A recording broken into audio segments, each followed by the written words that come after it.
Hello everybody. Hello, glorious summer's day here in Newcastle. Not summer, but it's warm, that's for sure. And I'm out with the eldest husky. We've been out for a little while, so he's breathing heavier than me usually. Anyway, 18-month, called Raiden. For those of you who may not have seen him before on some of the videos I used to do, my son named him Raiden after a Mortal Kombat character. Isn't that right? Get over here, Scorpion. So I want to talk about some of the comments on the previous video where Frank Warren seems to be struggling to find Tyson Fury an opponent, and a lot of you have raised some very valid points that kind of got me thinking, which is good. Which is that maybe the reason why Tyson Fury is struggling to find opponents is because he's so damn cheap. It could be pound shop Tyson Fury. That's what it is. Because we hear that Andy Ruiz Jr. priced himself out. Now, is that true? Maybe, who knows, a PBC fighter. But would Andy Ruiz Jr. ask for more money than what he made fighting Anthony Joshua? You wouldn't have thought so. You wouldn't have thought so. But if you did, okay, that's definitely pricing yourself out, isn't it? Because Tyson Fury ain't no cash cow like Anthony Joshua was at that point. Now, or it could just be a case of Tyson Fury wants to fight people who's going to cost him virtually nothing so he can make stupid amounts of money. Okay, it could be that. Now, Tyson Fury, he doesn't really pay people life-changing money, right? Whereas he gets life-changing money. Of course he does, because that's what he demands. Is that what he's worth? Listen, only Frank Warren and Bob Arum know the answers to that.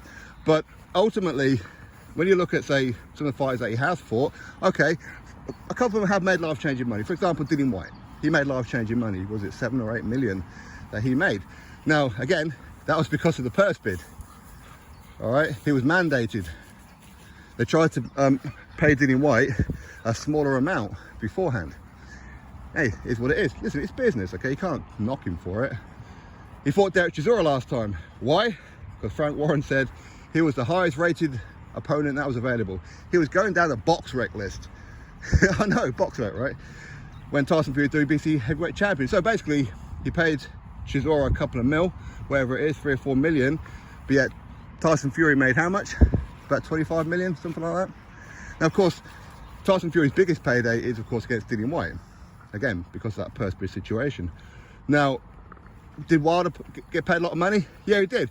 And Tyson Fury, in the first fight, where Tyson Fury did get robbed in that fight, let's be honest, he did, to a draw, he took the B-side money for that fight. And the reason why he took the B-side money is because he wanted that belt. He knew Wilder was easy work for him. Even in that condition that Fury was in, inactive, out of shape, uncoordinated, all that kind of stuff, Wilder was never going to beat him. Okay, that's how a Fury thought, which is why I think that it was it a 55-45 split, wasn't it, in Wilder's favour. Then of course they had that rematch clause. Okay, they didn't factor in the draw, but eventually they got the rematch on, and again it went down as a 50-50 split in that rematch. So at this point, Fury ain't taking B-side money no more. Okay, then of course the third fight, of course, again, that was all contractual. But now he's got the belt, now he's free to do whatever. He will make the most amount of money they possibly can. It's prize fighting. I said you can't knock him for it. But he is pound shop Tyson Fury. That's what he is. So when he's struggling to find an opponent, you have to worry, because he's got a WBC World Heavyweight title. How can people be pricing themselves out of a fight with Tyson Fury? How can people not want to fight for the WBC World Heavyweight Championship? How can they not? So that would tell me that they're offering opponents the minimal that they could possibly even offer them, because Tyson Fury is, as Usyk calls him, greedy belly, right? Now, I don't know why he don't just offer, again, as per the video yesterday, there are only a few opponents that could potentially fight Tyson Fury next who are actually available. There's not that many, it's about 4 or 5. One of them, Martin Bacoli, that loudmouth, world's best sparring partner, has, listen, he says he wants a world title shot.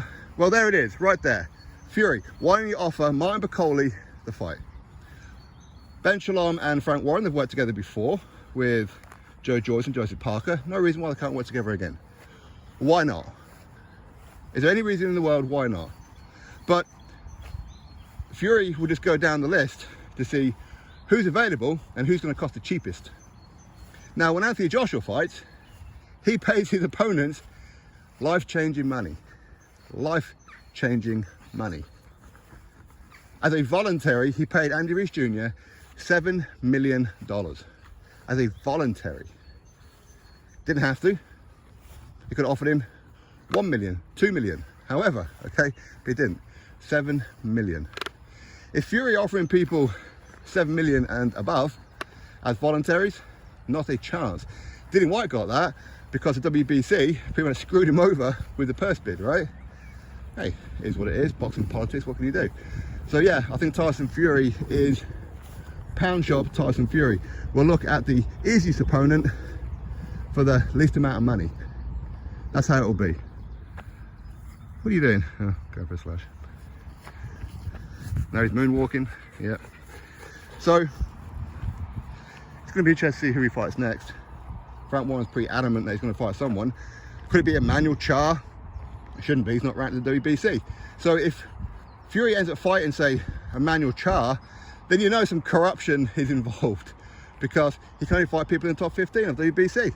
Unless, of course, he goes through the entire list and nobody's available. But we know that's not true. There's a few that's available, such as Martin Bakole, as I've already said. Ajay Cabio is also available. Filip Herkovic is also available, the IBF mandatory. He's available. So let's see what happens. Who's he going to fight? He'll fight the easiest one possible for the least amount of money. So he can claim that he's earning all this kind of money. Yeah, because you're keeping the pot to yourself. Pound shop Tyson Fury. Great fighter, phenomenal fighter. Is he the best of this era? Yeah, maybe, but we don't know because there's a couple of fighters he ain't fought yet. He ain't fought Joshua, he ain't fought Usyk, he ain't fought Joyce, he ain't fought Zhang. Listen, I don't think Zhang should be up there, but hey, that's just me. We'll have to wait and see how Joe Joyce gets on in the rematch with Zhilei Zhang. But anyway, there's a few people in there that Fury needs to face. Filip Herkovic being one of them. Arguably Martin Bakole. Listen, I don't rate Martin Bakole too much, or not as much as some of you guys do, but regardless of any of that, there's opportunities here. He's got a voluntary. Quite why the WBC haven't mandated him to fight someone yet. We know they ordered Wilder versus Ruiz. What happened with that? The WBC just let them not fight, stall all this time. Had it been non-PBC fighters, they'd have called purse bids, they'd have called everything, wouldn't they? They'd have dropped them from the rankings. But because they're PBC fighters, get away with whatever they want to do. So hopefully the WBC will get cracking and order Fury to fight someone. And I'll tell you right now, if Fury does not fight Usyk in December, if Fury messes this up again and ducks him again for a third time, then I think WBC should strip Fury. He should. Can't be holding that belt hostage. Can't be. But anyway, let's see what happens with Pound Shop Tyson Fury. Drop your thoughts below. Click thumbs up, subscribe. Catch you next video.